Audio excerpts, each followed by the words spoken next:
Ahoj, dnes mám v poháriku Single Cask Rum Planterey Jamaica 5-year-old.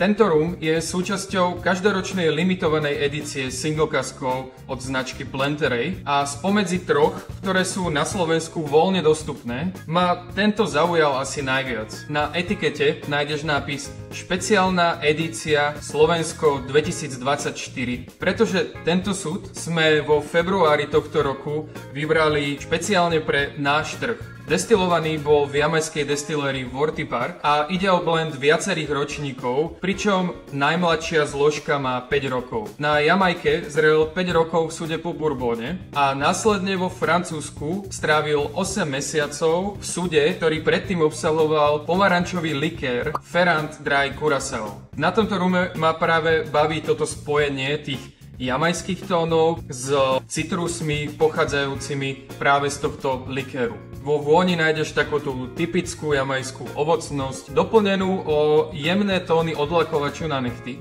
a zároveň je tam aj horká pomarančová kôra a ďalšie citrusové tóny. V chuti je svieži, citrusový, naozaj veľmi príjemne sa pije.